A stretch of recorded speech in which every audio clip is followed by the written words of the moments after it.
로마서가 그 아들의 복음에 관한 것이다라고 하는 사실입니다. 1장 9절을 우리 같이 한번 읽어볼게요. 시작.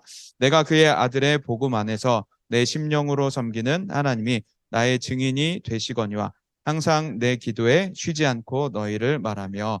아멘. 여기 보면 복음을 설명할 때 그의 아들의 복음이다라고 하고 있죠. 그러니까 아들의 복음이라고 하는 로마서의 독특한 소개가 나타납니다.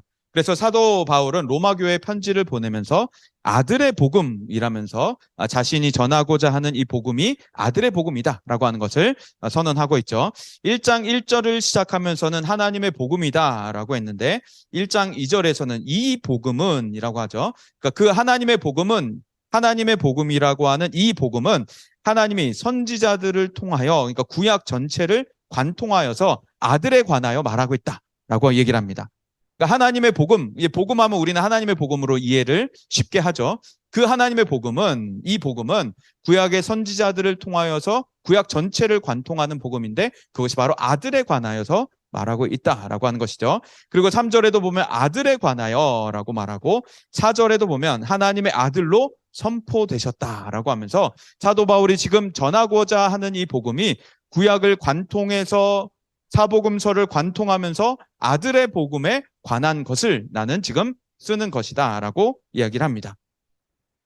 그런데 이 아들의 복음이라고 하는 것이 예수 그리스도 안에만 국한되지 않는다라고 하는 것을 사도 바울은 이제 로마서 전체에 계속 얘기를 합니다. 8장에도 보면 14절부터 17절까지의 하나님의 영으로 인도함을 받는 사람이 곧 하나님의 아들이다라고 하면서 그 하나님의 아들이라고 하는 표현이 굉장히 이제 넓어지는 범위가 넓어지는 것을 보게 됩니다. 우리에게도 유명한 찬양 중에 이제 그런 거 있죠. 힘들고 지쳐 낭망하고 넘어져. 이 후렴이 어떻게 됐었죠?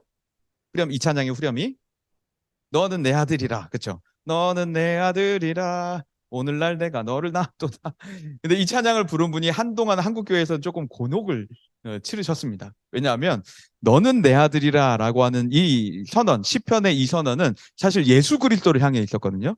너는 내 아들이라 오늘날 내가 너를 낳았도다라고 하는 이 시편의 예언이 예수 그리스도께 있는데 우리는 마치 이 아들이라고 하는 이 표현을 그 시편의 표현을 내가 그 아들이다라고 하면서 한국교회에서 좀 오해를 불러일으켰었어요. 그래서 이 찬양에서 말하는 아들은 누구냐라고 이제 많이 물어봐 질문을 했었고 그 작곡가는 이제 많이 작사가는 많이 그것에 대해서 이제 변호를 해야 됐었습니다. 그런데 이 로마서에서도 지금 말하는 것이 아들의 복음, 예수 그리스도의 복음이 이제 우리에게까지도 넓혀지는데 확대되는데 하나님의 영으로 인도함을 받는 사람이 하나님의 아들이 된다라고 말하면서 그 아들이라고 하는 범위가 예수 그리스도만이 아닌 바로 모든 그리스도인에게까지 넓혀지는 것을 보게 됩니다. 그리고 15절에 보면 무서워하는 종의 영을 받지 않았다. 우리는 양자의 영을 받았다라고 하죠. 여기서 양자라고 하는 아주 독특한 단어가 쓰여지고 있는데 피오데시아라고 하는 헬라어입니다. 피오데시아라고 하는 이 표현이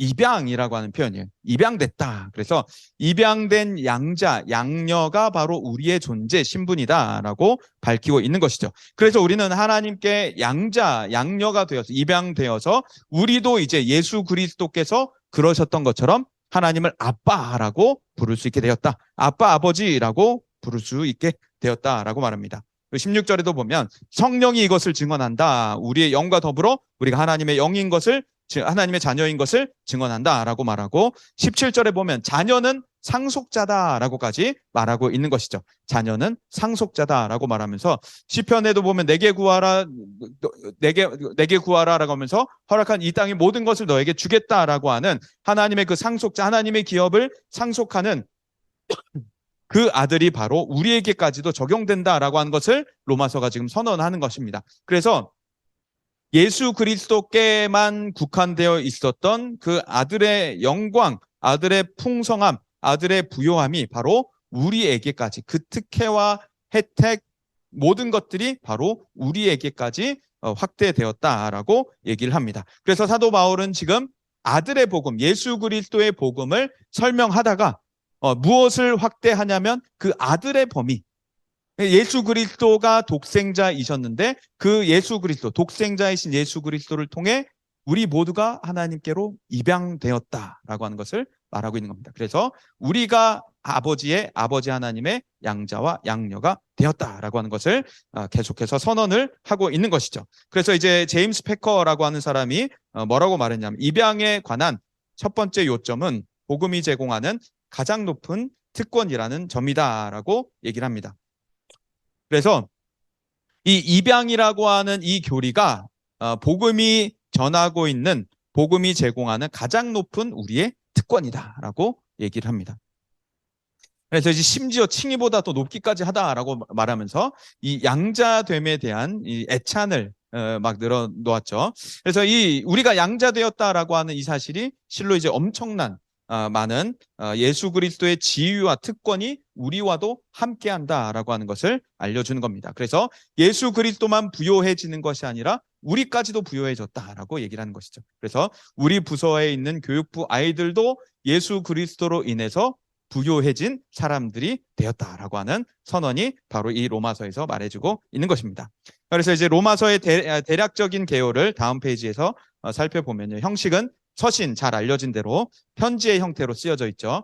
그래서 어떤 사람들은 그렇게도 얘기를 합니다. 로마만 받았던 것이 아니라 사실은 에베소까지 보내고 있었다라고 얘기를 하기도 합니다. 그래서 로마가 받고 이 편지를 이제 에베소에도 또 회람을 하여서 에베소에 있는 성도들도 읽을 수 있도록 그리고 나서 후에 이제 에베소서를 조금 더 종결부를 더 덧붙여서 에베소서를 따로 더 추가적으로 쓰였다라고 얘기도 할 정도로 이제 로마서와 에베소서는 상당히 많이 닮아 있죠.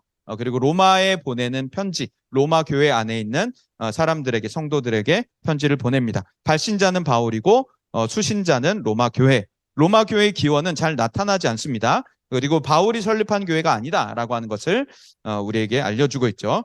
저술 상황과 목적을 보면 먼저 선교적인 목적을 띱니다. 사도 바울은 자신을 이방인의 사도, 이방인을 위한 선교사라고 자칭하면서 선교사, 이방인들을 위한 복음을 끊임없이 전하게 됐었죠. 그래서 이방에, 특별히 이 로마서는 오랜 흉년으로 고생하던 예루살렘 교회 여러 지역에서 모은 연보, 헌금을 가지고 예루살렘 교회로 돌아오고자 하는 목적이 있었는데 그와 함께 로마에 방문하면서 로마 교회의 선교적인 목적을 계속 달성할 수 있도록 그리고 이제 더 많은 유럽 쪽, 스페인 쪽까지도 사도 바울이 선교를 하고자 그 로마를 발판으로 선교를 하고자 하는 그러한 목적까지 가지고 있었습니다. 그래서 이제 예루살렘 교회를 돕고자 하는 연보를 가져오고자 하는 목적과 더불어서 로마 교회 안에 있는 선교적 열정을 계속 확장시켜 나가고 그리고 사도 바울의 자신의 이방 선교의 그 영역을 더욱더 확장하여서 스페인까지 가고자 하는 로마를 발판 삼아서 스페인까지 가고자 하는 그러한 목적을 가지고 있었습니다. 그리고 이제 로마서가 쓰여지고 있었던 이 당시에는 이제 로마 제국이 황제가 횡포를 부리고 있었던 때여서 그들의 박해로부터 교회를 지키고자 하는 그 제국 수도 내에서도 선교적 영향을 발휘하기를 바라는 목적을 가지고서 로마서를 쓰고 있었습니다. 그래서 이 당시에 이제 유명한 일화가 있는 로마의 밤은 어둡지 않았다라고 하는 얘기가 있습니다. 사람들을 화형을 시켜가지고 로마의 밤은 어둡지 않았다라고 하는 얘기도 있었는데요. 그때 당시에 이제 그런 끔찍한 횡포 속에서도 그리스도인들은 계속해서 예배를 드리고 신앙을 유지하면서 공동체를 이어나갔다라고 하는 것이죠. 그래서 그들이 그런 제국의 핍박 속에서도 로마 교회가 영향을 계속 발휘할 수 있도록 계속해서 그들을 격려하고 또 선교적인 목적을 달성하도록 격려하고 있었습니다. 두 번째는 변증, 교리 체계를 확립하게 되었죠. 그래서 이제 많은 사람들이 상당히 이제 재밌다라고 하는 부분이 어두우면 어두울수록 신학이 발전했던 것들을 많이 보게 됩니다. 역사 속에서. 그래서 이단이 활발하게 활동하고 또 교회를 공격하는 것이 강하면 강할수록 신학은 더욱더 탄탄해지고 신앙도 더욱더 단단해졌던 것을 보게 됩니다.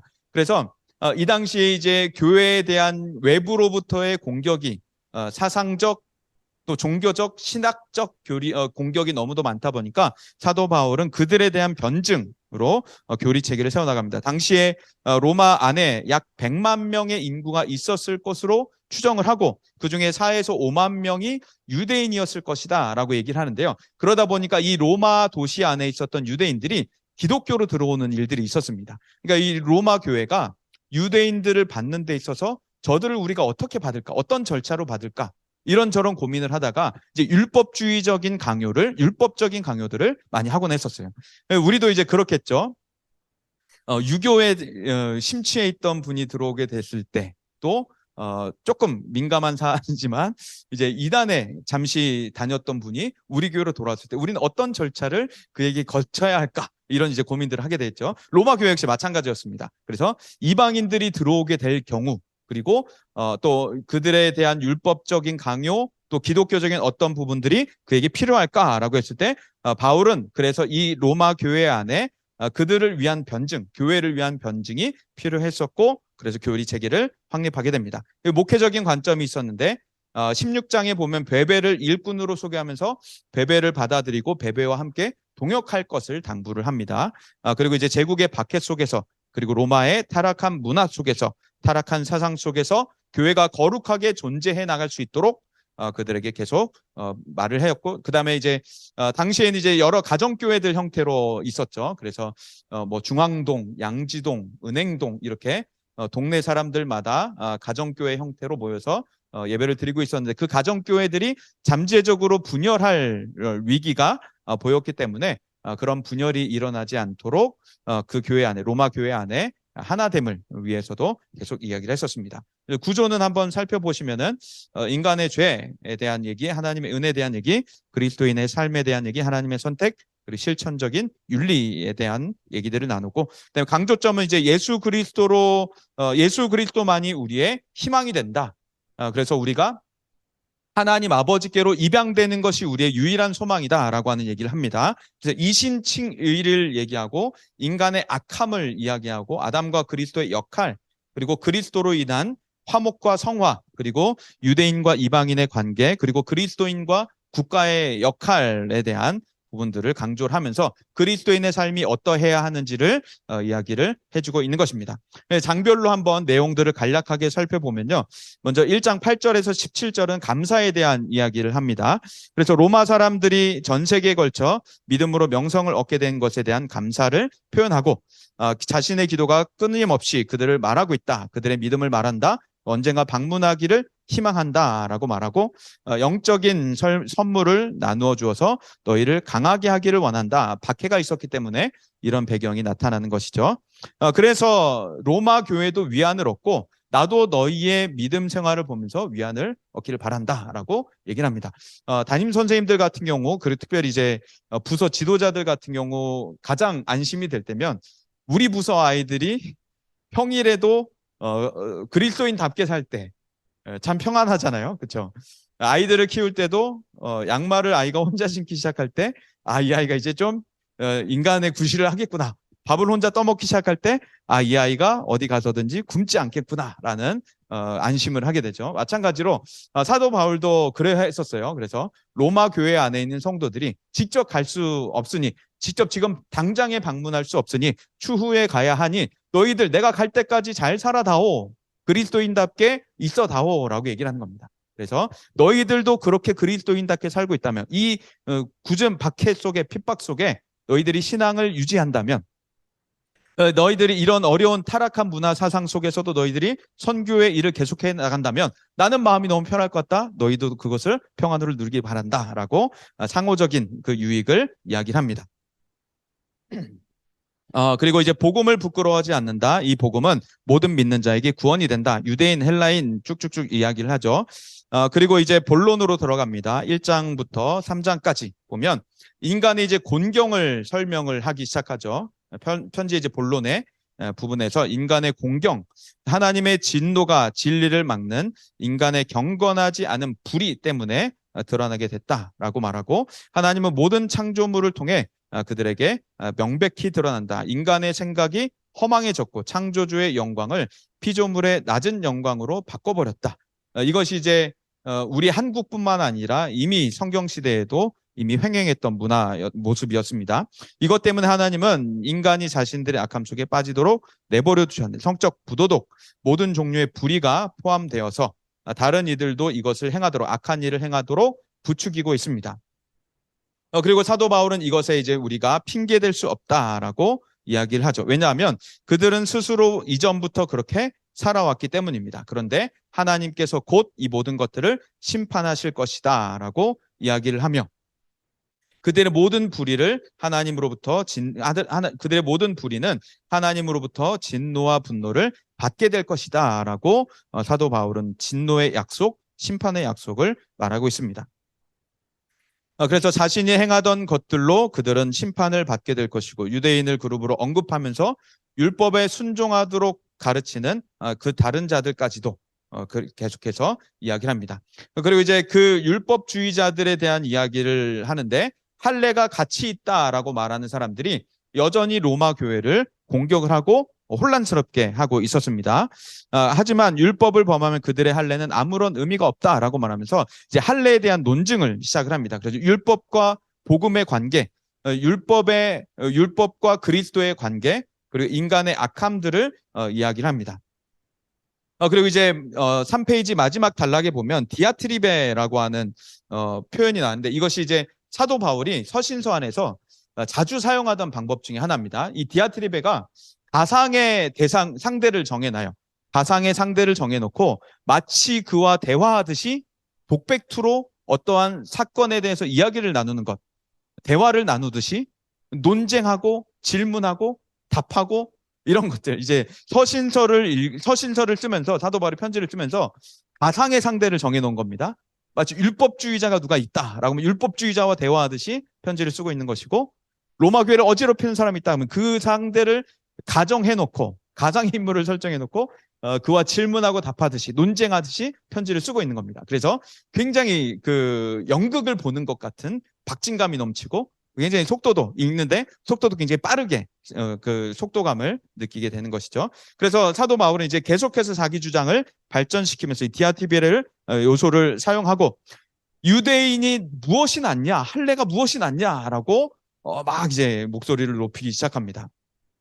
유대인이 먼저 나왔던 것은 하나님의 말씀을 다른 사람보다 먼저 나왔던 순서, 시간의 문제다라고 이야기하고 이 유대인이든 이방인이든 모든 것이 불의함을 없애주는 것은 아니다. 왜냐하면 모두가 아담의 죄 아래 있기 때문이다라고 말하고 시편을 인용합니다. 그리고 바울은 의인이 한 명도 없다라고 하는 그 유명한 말들을 하죠. 선을 행하는 자가 없고 하나님을 찾는 자가 없다라고 말하고 율법은 자신을 정당화하려 해도 그런 일은 일어나지 않는다. 왜냐하면 율법을 통해서는 죄에 대한 지식만을 얻게 할 뿐이다. 율법은 성취할 수 없다. 그 유명한 율법주의자 출신이었던 사도 바울이 자신의 삶으로 이렇게 간증을 하는 것이죠. 바리새파 출신이었던 난지 8일 만에 할례를 받았던 누구보다도 율법을 더 엄격하게 지켰던 가말리엘이라고 하는 스승의 아래에서 굉장히 엄격한 율법의 교육과 실천, 행동들을 배워서 살았던 그 사도 바울이 율법이 무엇이 낫냐라고 말하기 시작합니다. 그리고 율법은 우리가 온전히 성취할 수 없다. 율법은 그냥 죄에 대한 지식만을 갖게 할 뿐이다 라고 하면서 이제 계속해서 율법과 또 인간, 복음의 또 구원에 대한 이야기를 합니다. 세 번째 본론으로 들어가면서 인간의 이제 죄악된 법적 상태에 대한 해결책이 바로 칭이다라고 3장과 4장에서 이야기를 합니다. 그래서 인간이 이제 공경에 빠졌죠. 출구가 없는 상황입니다. 해결책이 없는 상황이죠. 나아갈 길이 없습니다. 율법도 우리를 해결해 줄 수 없고 유대인의 혈통도 우리를 해결해 줄 수 없고 어떠한 것도 해결해 줄 수 없는데 단 하나 바로 예수 그리스도를 믿는 믿음으로 칭의를 얻으면 우리가 얻을 수 그 하나님의 모든 해결책을 얻을 수 있다. 선한 일도 하지 않고 하나님 찾지 않고 의인이 한 명도 없는데 바로 칭의가 이 모든 것을 행하게 된다. 모든 사람이 죄를 범했고 하나님의 영광에 이르지 못했다. 그래서 그들은 그리스도를 믿는 믿음으로 은혜에 의해 의롭게 되는데 이 칭의 사건이 바로 우리로 의로움을 얻게 하는 것이다. 율법도 아니다, 혈통도 아니다, 아무것도 아니다. 오직 예수 그리스도를 믿는 믿음이 바로 우리의 의가 되고 그것이 우리의 자랑할 근거가 된다라고 사도 바울은 이야기를 합니다.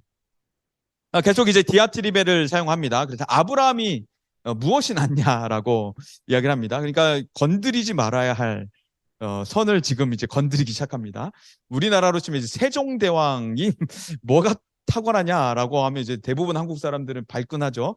이순신이 우리를 위해 무엇을 했냐라고 하면 한국 사람 저 사람이 지금 막 이제 멱살을 잡을 준비를 하기 시작할 텐데 유대인들에게 건드리지 말아야 할 한 명을 지금 사도 바울이 건드리고 있는 겁니다. 아브라함이 무엇이 낫냐? 그가 하나님께로부터 의로움을 받았던 것이 칭의를 얻은 것이 할례 이후냐 할례 전이냐라고 묻기 시작해요. 하나님께로부터 칭의를 받았던 때가 창세기 15장, 그리고 할례 사건이 창세기 17장. 그러니까 유대인들에게 묻는 것이죠. 무엇이었냐? 할례를 받고 그가 아브라함이 칭의를 얻었냐? 아니면 할례 받기 전에 하나님을 믿음으로 칭의를 얻었냐?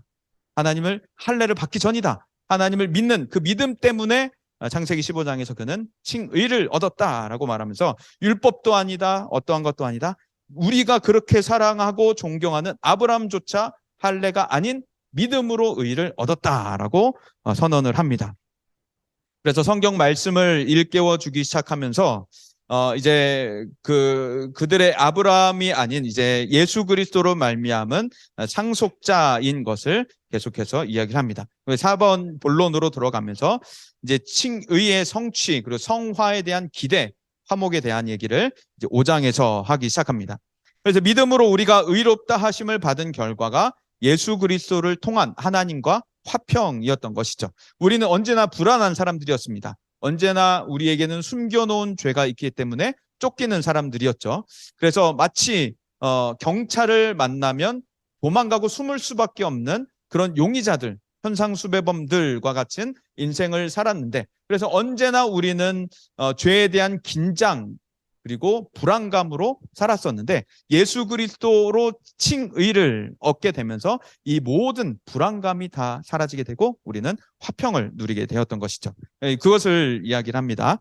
그래서 우리는 이 칭의라고 하는 법정적 사건으로 말미암아서 우리는 이제 하나님의 평안을, 화평을 누리게 됐다. 그래서 우리는 은혜의 결과, 이 칭의라는 것은 믿음으로 은혜에 들어간 결과이며 이제 하나님의 영광을 즐거워해야 한다.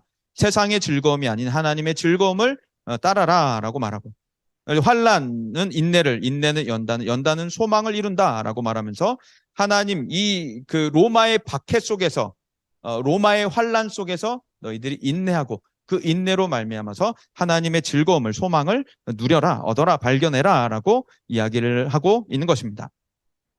그래서 이 하나님과 화목하게 된 것은 바로 그 사탄의 정죄, 고발 속에 예수 그리스도의 칭의 사건 한 번에 성부께서 재판장에서 땅땅땅 하고 무죄를 선언해 버리게 된, 그래서 우리는 이제 우리의 모든 숨어 다녔던 죄과가 다 한 번에 사라지게 됐던 것이죠. 그래서 그리스도와의 그 화목에 대한 해석이 이제 더 나아가서 죄와 그 결과인 죽음이 아담 한 사람을 통해서 어떻게 세상에 들어오게 됐는지, 아담과 그리스도의 관계를 설명을 합니다. 그래서 아담 한 명으로 세상에 죄가 들어오게 되었다. 그런데 예수 그리스도 한 분으로 우리에게 의가 들어오게 되었다라고 얘기합니다. 그래서 이것은 이제 그 혈루증 앓던 여인의 치유가 우리에게 아주 잘 보여주는데요. 혈루증 앓던 여인은 율법상 다른 사람과 접촉을 할 수가 없었죠. 길에서 나와서도 자신을 알리고 다녔어야 했었는데 그 여인은 예수 그리스도가 지나가신다라고 하는 소문을 듣고서 달려가서 예수 그리스도 옷깃을 스치게 됩니다. 그래서 이것은 이제 율법상 혈루증 앓는 여인의 오염이 그 남자에게 전가되어야 하는데, 이해되시죠?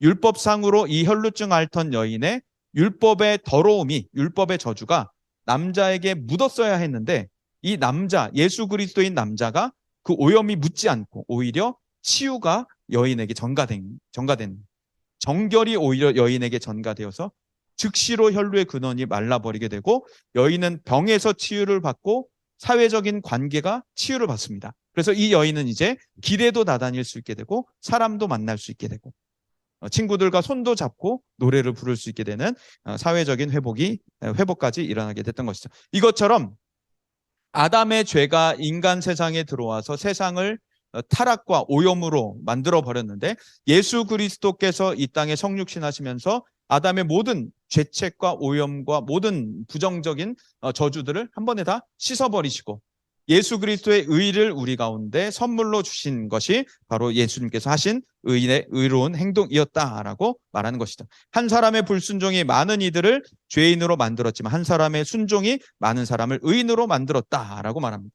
그래서 율법으로 인해 죄가 넘치는 곳에, 그렇죠, 아담의 죄가 너무도 컸는데, 원죄라고 하는 것이 너무 컸고, 이 원죄로부터 발생하는 우리의 자범죄가 너무도 우리에게 치욕스럽고 괴로웠는데, 이 큰 죄 가운데 예수 그리스도의 은혜가 너무도 커서 우리는 우리의 원죄, 그리고 원죄가 나를 괴롭히고 있던 자범죄로 인해 매일매일 절망하고 눈물을 흘리고 있었는데, 그 큰 죄로 인한 죄책에 예수 그리스도의 은혜가 오게 되면서 칭의, 그리고 내가 양자가 됐구나, 양녀가 되었구나, 내가 입양되었구나라고 하는 이 사실 때문에 우리는 이 큰 은혜들을 날마다 찬양할 수밖에 없는, 날마다 즐거워할 수밖에 없는, 그의 영광을 노래할 수밖에 없는 상태에 이르게 되었다라고 이야기를 합니다.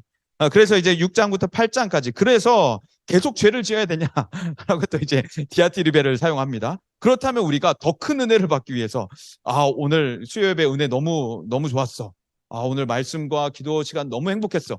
이 큰 은혜를 누리기 위해서 나는 수요예배 직후에 또 큰 죄를 지어야겠어. 그러고 이제 내일 새벽 예배 때 나와서 나는 더 큰 은혜를 누려야지라고 말하겠느냐라고 사도 바울이 말합니다. 상식적이죠. 일반적으로 그럴 수 없다라고 말합니다. 죄에 대해서 우리를 죽은 자다라고 말합니다. 그러니까 죄의 영향력이 우리에게 더 이상 원죄의 영향력이 우리에게 끼치지 않는다. 자범죄는 남아있지만 우리 이제 죄에 대한 반응이 예수 그리스도와 성령으로 우리는 죽어버렸기 때문에, 그래서 우리의 원죄의 저주가 그리고 우리에게 미치지 않는다. 자범죄의 영향들은 잔잔하게 살아남아 있지만, 그래서 우리를 끝없이 성화 가운데 또 영화에 이르기까지 우리를 괴롭히지만, 우리는 죄에 대한 이미 죽었다. 예수 그리스도의 십자가 사건, 그것을 믿음으로써 우리는 죄가 죽었고 옛자가 거기에 다 못 박혀서 사라져버렸다. 우리는 새 사람 예수 그리스도의 옷을 입고 살아간다. 죄에 대해서 해방됐다라고 계속 강조합니다. 사망 안에서 그와 연합되었던 자가 생명 안에서 그와 연합했기, 예수 그리스도와 연합했기 때문에 우리는 사망에서 벗어났고 죄에서 해방됐다. 그래서 우리는 더 이상 죄가 우리를 지배하지 못하고 욕망에 복종하지 않는다. 그래서 우리는 은혜 아래 있고 율법 아래 있지 않다라고 계속해서 이야기를 합니다. 그래서 우리가 이제 연합된 것이 죄가 아니라 예수 그리스도다. 우리가 율법 아래 살지 않고 은혜 아래 산다. 율법 아래 산다면 우린 끊임없이 정죄를 받아야 하는데 그 정죄가 우리에게 영향을 끼치지 않는다. 은혜만이 우리에게 영향을 끼친다라고 얘기를 하는 겁니다. 그래서 다음 장으로 넘어가면요. 이제 이전에는 이라고 말하죠. 이전에는 죄의 종이었고 율법의 의무를 지지 않았다. 그러나 지금 그들은 의의 종이며 따라서 더 이상 죄에 순종하지 말아야 한다. 그래서 사도 바울은 명확한 선을 하나 그어놓고 살아요. 자신이 예수 그리스도를 만나기 이전과 이후의 상태, 그 명확한 선을 긋고서 서신서 안에서 자주 그것을 이야기합니다. 그래서 이전에는, 이후에는 이라는 말을 굉장히 자주 해요. 예수 그리스도를 믿음 이전에는, 믿음 이전에는 우리는 죄의 종, 사탄의 노예였고 우리는 죄의 영향력 아래, 율법 아래 살았지만 이제 우리는 그 모든 것에서 벗어났다. 이제는 우리는 예수 그리스도 아래 있고 은혜 아래 있고 예수 그리스도 연합된 자고 성부에 우리는 입양된 자다. 그래서 우리는 더 이상 죄에 순종하지 말아야 한다라고 이야기를 합니다. 그래서 이제 결혼을 유비하여서 이제 그 법과 또 우리의 상태를 계속해서 이야기하는데,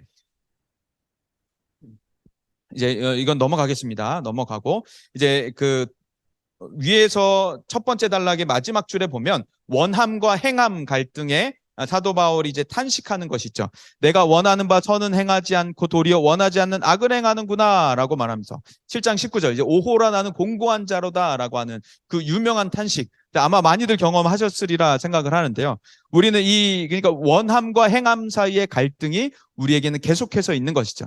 나는 경건하게 거룩하게 살기를 원하고 끝없이 우리는 하나님의 뜻대로 살기를 원하는데 행하는 것이 그렇지 못한 우리의 곤고한 모습, 절망뿐인 모습. 그래서 오호라 나는 곤고한 자로다라고 이제 탄식하게 되는 그 이후에 이제 8장에서 그 유명한 생명의 찬가, 예수 그리스도의 은혜의 찬가가 나타나게 되는 것입니다. 그래서 오호라 나는 곤고한 자로다라고 말하면서 이 사망에서 누가 나를 건져낼까라는 탄식 가운데 사도 바울은 그러나 그리스도 안에 있는 자들에게는 결코 정죄가 없다라고 다시 한번 강조하면서 선언합니다.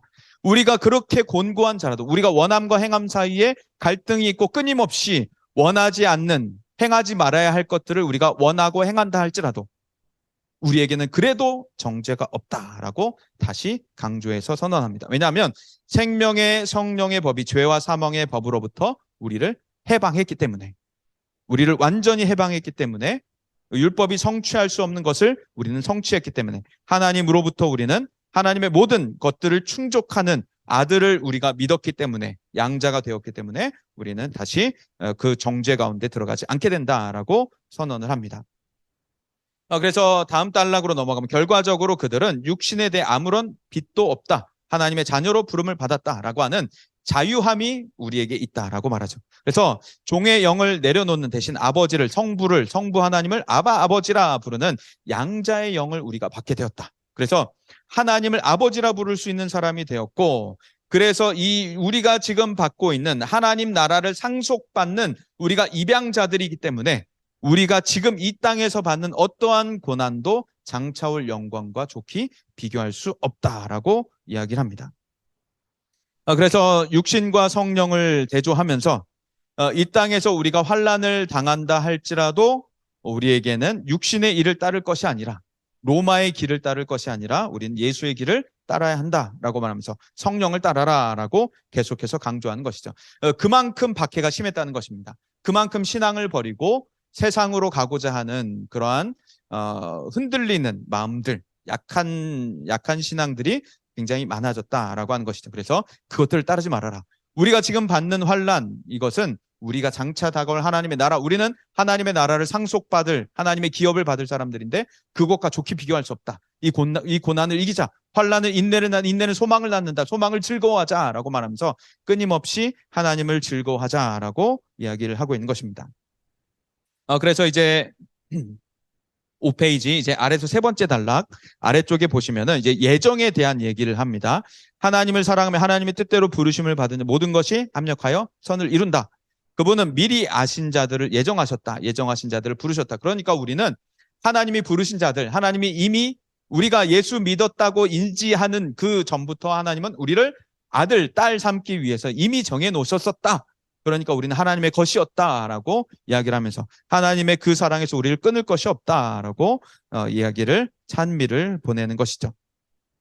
그리고 이제 이것을 이제 송영에 들어가면서 하나님이 우리를 위하시면 누가 우리를 대적하겠냐라고 다시 한번 그 디아트립에 그 이제 가상의 인물을 대하면서 막 쏘아붙이듯이 막 엄청난 속도감 있는 그 찬미를 올리게 되죠. 굉장히 마음에 감동이 있는, 자기 아들을 내어주셨던, 다른 것을 어떠한 내어주시기까지 했는데 그분이 무엇을 아끼겠느냐?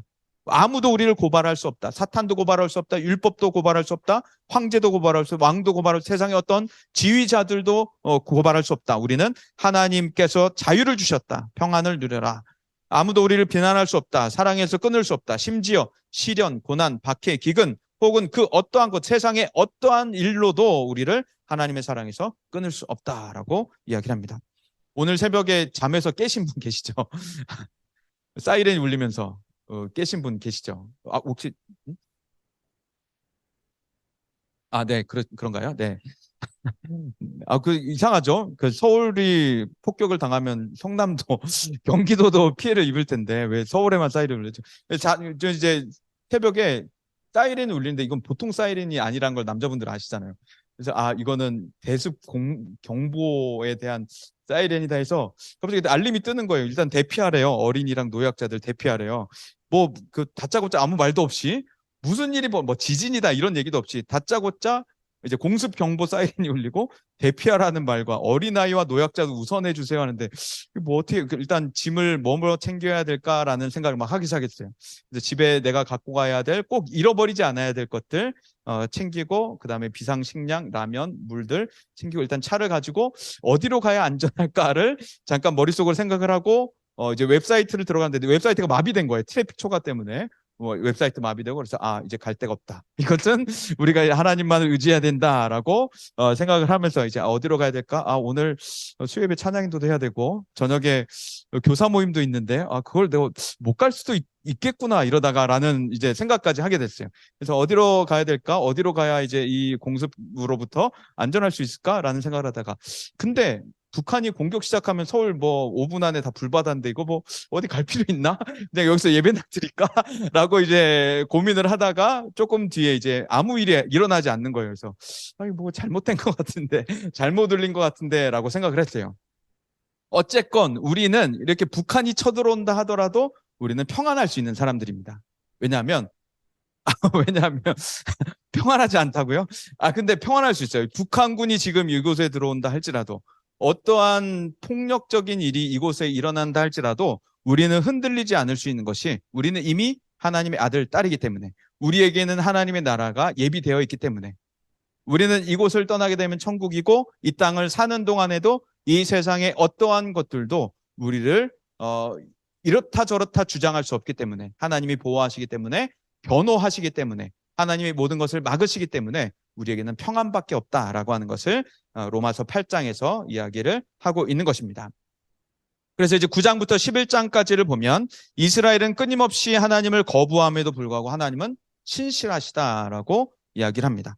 그래서 이제 유대인들을 이제 걱정을 하는데 왜냐하면 이제 양자로 입양이 되었고 영광, 언약, 율법, 예배, 약속을 받은 자들이기 때문에 아브라함의 자손, 혈통상 자손이라는 것이 하나님의 참 자녀라는 것을 입증해 주지 못한다라고 하는 것을 다시 한번 이제 상기시키는 겁니다. 그래서 유대인들은 이제 자칭 자기들은 혈통상 아브라함의 후손이기 때문에 우리는 하나님의 참 자녀가 된다라고 자부하고 있었지만 사도 바울은 그것이 아니다라고 끊임없이 반복해서 이야기를 하는 것이죠.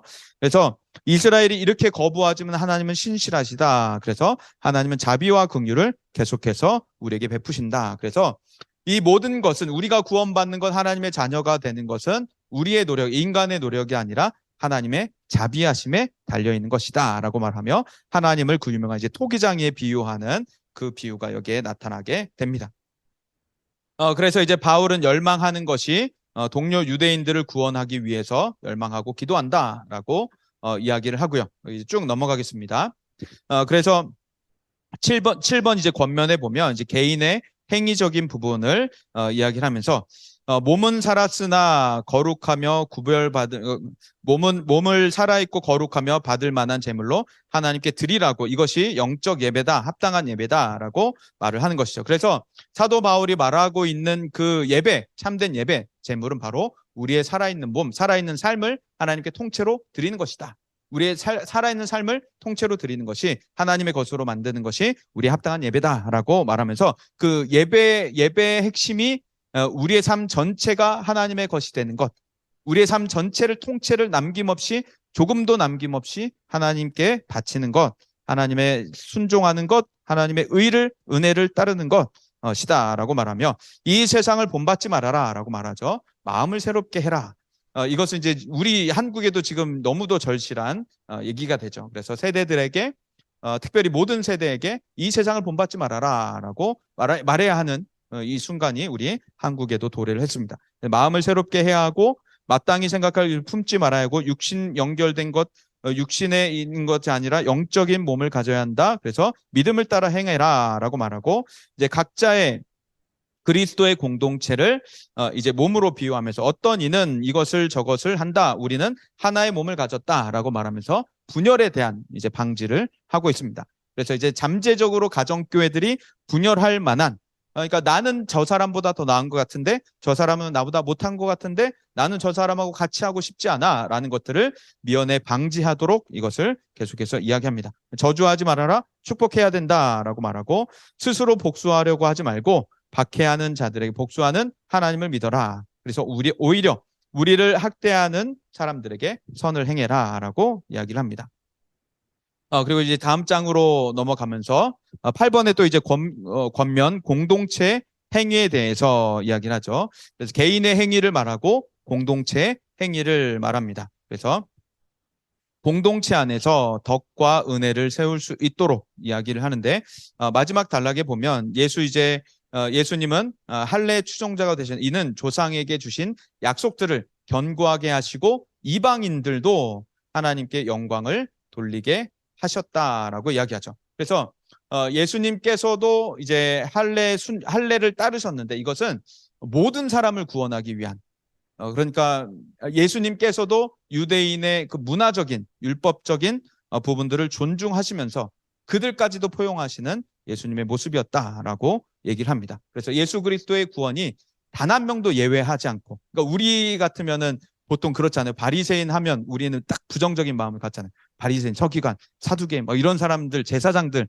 하면 신약에 나타나는 이런 사람들 보면 우리는 일단 부정적인 사람들, 저 사람 구원이 없어라고 생각할 수 있는데 사도 바울은 그렇지 않다. 그 사람들까지도 하나님의 자비가 긍휼이 미치고 있다. 그들도 하나님의 구원을 받아야 한다라고 말하고 있습니다. 그래서 구원에 대한 어떤 사람도 배제시키지 말아라. 모든 사람에게 하나님의 긍휼이 있도록 기도해라라고 이야기를 합니다.